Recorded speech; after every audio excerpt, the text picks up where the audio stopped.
जब आप सेल्स की किसी फिजिकल मीटिंग में होते हो तो वहाँ पे 55% रोल होता है आपकी बॉडी लैंग्वेज का, 7% रोल होता है आपके वर्ड्स का और 38% जो रोल होता है वो होता है आपके टोनैलिटी का। लेकिन जब बात आती है वन ऑन वन कॉल की, जब आप सेल्स कॉल पे होते हो तो वहाँ पे जो रेशियो होता है वो टोनैलिटी का होता है 85%। चलो, आपने तो जो थंबनेल में देखा है वो मैं बता रहा हूँ कि ऐसे कौन से कोल्ड कॉलिंग के टेक्निक से जो 21st सेंचुरी में काम करते हैं। तो आपको और एक फैक्ट बता देता हूँ, जब आप कोल्ड कॉल कर रहे हो तो वहाँ पे जो टोनैलिटी का रोल है वो है 93%। तो वर्ड्स मैटर नहीं करेंगे, आपकी बॉडी लैंग्वेज ज़्यादा मैटर नहीं करेगी, ज़्यादा मैटर जो करेगी वो होगी आपकी टोनैलिटी। तो मेरा नाम है दीपक विश्वकर्मा। आज की वीडियो में आप देखोगे कि ऐसी कौन सी कोल्ड कॉलिंग के टेक्निक से जो 2023 से लेकर 2030 तक चलने वाली है, हो सकता है इसके बाद भी ये टेक्निक चले और आप सेल्स ज़्यादा कर पाओ। तो 3 ऐसी टेक्निक मैं आपको बताने वाला हूँ। नंबर 1, टेक्निक नंबर 1 है get their attention from the starting. आपको क्या करना है, आपको सामने वाले का जो अटेंशन है, प्रॉस्पेक्ट की जो अटेंशन है वो स्टार्टिंग से ही लेना स्टार्ट करना है।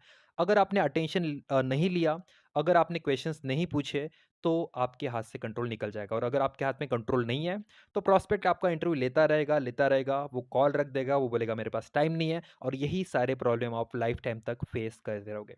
तो अगर आप चाहते हो कि आपको सेल्स में सक्सेसफुल बनना है, अगर आपको कोल्ड कॉलिंग में टॉप परफॉर्मर बनना है, तो you have to implement this number 1 technique, get their attention from the starting. लेकिन अब आप बोलोगे कि अटेंशन लेना कैसे है? मुझे ऐसा क्या करना है जिससे मैं सामने वाले का अटेंशन ले पाऊँ? तो सिंपल सी बात है, पहले तो आपको खुद की एक एलिवेटर पिच रेडी करनी है। Point number 1, you have to create your elevator pitch.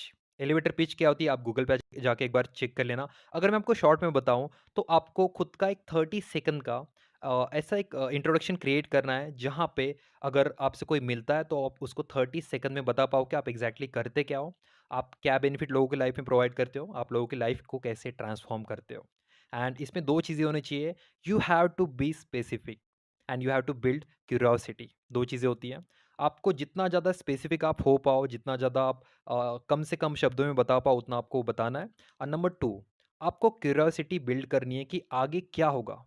आप ये जो चीज़ प्रोवाइड करते हो, कैसे प्रोवाइड करते हो? इसकी सामने वाले के माइंड में एक उसके माइंड में एक क्वेश्चन आना चाहिए, जिससे वो आपको आगे के सवाल पूछेगा और पूरा कंट्रोल जो होगा वो आपके हाथ में होने वाला है, राइट? पॉइंट नंबर 2, आपको सामने वाले से क्वेश्चंस पूछने हैं। लेकिन क्वेश्चन जब आप पूछोगे अटेंशन के लिए, तो क्वेश्चन पूछते वक़्त बहुत बार हम आपके दिमाग में आएगा कि वो मुझे जवाब क्यों देगा? Because it is a cold call और यहाँ पे जो अथॉरिटी है वो आपके हाथ में नहीं है, अथॉरिटी उसके हाथ में है, क्योंकि आपको ज़रूरत है ऐसे लग रहा है। आपने कोल्ड कॉल किया है, राइट? तो यहाँ पे जब आप क्वेश्चन पूछोगे, क्वेश्चन पूछने से पहले आपको सामने वाले को कुछ ना कुछ वाव मोमेंट देनी है। ना वाव मोमेंट होता क्या है? वाव मोमेंट होती है वो चीज़ जिससे सामने वाले के माइंड में एक वाव फैक्टर क्रिएट हो। जैसे मैं कुछ फैक्ट बताता हूँ, अगर मैं बोलता हूँ कि hello sir, my name is Deepak, I am calling from business auto pilots और हमारी कंपनी का काम है सर, हम सर्विस इंडस्ट्री को 12 महीने के अंदर उनका रेवेन्यू हम लोग डबल या ट्रिपल करने में हेल्प करते हैं with the help of our services. Simple, specific है, क्यूरियोसिटी बिल्ड कर रही है और उसके बाद मैं उससे क्वेश्चन पूछ रहा हूँ कि सर, क्या आप भी कोई ऐसी सर्विस ढूँढ रहे हो जहाँ पे आप अपने रेवेन्यू को डबल कर पाओ या ट्रिपल कर पाओ? तो जब मैंने क्वेश्चन पूछा उससे पहले मैंने उसको एक वॉव मोमेंट दी कि ऐसी कौन सी कंपनी है जो रेवेन्यू जो है वो 2 गुना 3 गुना कर देती है सिर्फ 12 महीने के अंदर, right? So that's a wow moment. तो आपको अटेंशन लेने के लिए वॉव मोमेंट क्रिएट करने के बाद क्वेश्चन पूछना है और जैसे मैंने बताया कि आपको टोनैलिटी को भी अपने अप एंड डाउन करना पड़ेगा, राइट? जितना ज़्यादा आप अपने वॉइस को अप डाउन करोगे, जितना ज़्यादा बीच-बीच में फास्ट बोलोगे और बीच में ही आप स्लो बोलना स्टार्ट करोगे, बीच में जो आप पॉज़ लोगे, तो सामने वाले का जो पूरा अटेंशन है, आपकी तरफ हो जाता है। So that's number 1 point. अगर आप 21st सेंचुरी में अगर आप आगे बढ़ना चाहते हो, तो ये पॉइंट आपको इम्प्लीमेंट करना है, that is gate their attention from the starting. Now point number 2 है, फॉर एवरी क्वेश्चन और for every objection you should have power statement. अब ये पावर स्टेटमेंट क्या होता है, ये देख लेते हैं। जब मैं पावर स्टेटमेंट की बात करता हूँ, तो जब भी सामने वाला कोई पर्सन मुझे कोई ऑब्जेक्शन देता है, तो मैं एक ऐसा पावर स्टेटमेंट यूज़ करता हूँ जिससे सामने वाले के माइंड में एक इम्पैक्ट क्रिएट हो और वो इसको याद कर पाए। जैसे कि अगर कोई मुझे बोलता है कि सर इसमें कुछ डिस्काउंट मिलेगा, तो मैं बोलता हूँ sir, we are not in the business of providing value, we are not in the business of providing discount, we are in the business of providing value, we are in the business of providing results, what exactly are you looking for? आप एक discount देख रहे हो या आप value देख रहे हो, राइट? जब कोई मुझे बोलता है कि सर आप एग्जैक्टली बताइए, आप क्या चीज़ प्रोवाइड करते हो, तो मैं उनको बताता हूँ सर, बेसिकली हम आपका सेल्स बढ़ाने में हेल्प करते हैं, हम आपके सेल्स को 2x 3x 4x बढ़ाने में हेल्प करते हैं विथ गारंटीड रिजल्ट्स। और अगर हम आपका सेल्स बढ़ाने में हेल्प नहीं कर पाए तो हम आपसे कोई पैसा चार्ज नहीं करते, right? That's our power statement. और कोई मुझे बोलता है कि मेरे पास पैसा नहीं है या बोलता है कि आपकी फ़ीस बहुत ज़्यादा है, मैं उनको बताता हूँ, sir no fee is too high for success. and almost any fee is too high for failure. That's called power statement. Power statement में कुछ डायलॉग्स होते हैं, कुछ कोट्स होते हैं जिनको आप यूज़ करते हो और यूज़ करने के बाद सामने वाले के लाइफ में, सामने वाले के माइंड में उसका एक इम्पैक्ट क्रिएट होता है. So that's point number 2. पहला पॉइंट था get their attention from the starting. Second point है फॉर एवरी क्वेश्चन और for every objection you should have power statement. Now आखिरी जो पॉइंट है वो बताने से पहले मैं आपको बताना चाहूंगा कि इसके बाद आपको एक वीडियो देखनी है, क्योंकि ये जो मैं आपको पॉइंट बता रहा हूँ ये आपको तभी समझेगा जब आप जाके उस वीडियो को देखोगे.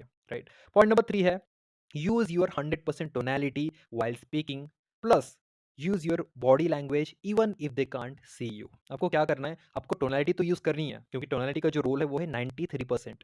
आपको पूरी जान झोंक देनी है कोल्ड कॉल के अंदर, लेकिन इसके अलावा आपको एक और चीज़ करनी है. भले ही बॉडी लैंग्वेज का रोल इसमें बहुत कम हो, लेकिन आपकी बॉडी किस तरीके से वर्क कर रही है ये आपकी टोनैलिटी डिसाइड करता है. राइट. तो अगर आपको टोनैलिटी इंप्रूव करनी है तो आपको बॉडी लैंग्वेज अपने आप ही इंप्रूव करनी पड़ेगी. पूरा आपको ये नहीं ध्यान देना कि आपके आजू-बाजू कौन है, आपको पूरा पूरा कॉल के अंदर घुस जाना है और जितना ज़्यादा आप एनर्जेटिकली उसको बता पाओगे, जितना ज़्यादा एंथुसियास्टिकली आप उसको बता पाओगे, उतना ही ज़्यादा आपकी टोनैलिटी अच्छी होगी. राइट. उतना ही ज़्यादा आपको सेल्स में रिजल्ट्स मिलने वाले हैं. सो जॉर्डन बेलफोर्ड की एक वीडियो है, अगर आप यूट्यूब पे जाके सर्च करोगे the best sales pitch ever the Wolf of Wall Street, तो एक 2 मिनट की वीडियो मिलेगी. उस 2 मिनट की वीडियो को आपको देखना है. वहाँ पे आपको पता चलेगा कि जब आप खुद की टोनैलिटी इंप्रूव करने जाओगे तो वहाँ पे अगर आपने बॉडी लैंग्वेज सही से यूज़ नहीं की तो आपकी टोनैलिटी भी उस तरीके से यूज़ नहीं हो पाती. तो ये थे 3 कोल्ड कॉलिंग के टेक्निक जो 21st सेंचुरी में काम करते हैं. अगर आप चाहते हो कि आपको और टिप्स और ट्रिक्स आप जानना चाहते हो, अगर आप चाहते हो कि आप सेल्स की हर एक टेक्निक सीखो जो आज 21st सेंचुरी में काम करती है, जो थ्योरेटिकल नहीं बल्कि प्रैक्टिकल है और जो आपके सेल्स करियर में आपको हेल्प करेगी, तो आप इस वीडियो को लाइक कर सकते हो.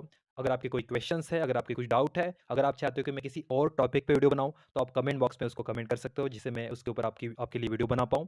और अगर आपको ये वीडियो पसंद आई तो आप इस चैनल को सब्सक्राइब कर सकते हो जिससे आपको आगे आने वाली वीडियो हमारे मिलते रहेंगे. That's it from my side. Thank you so much for watching this video.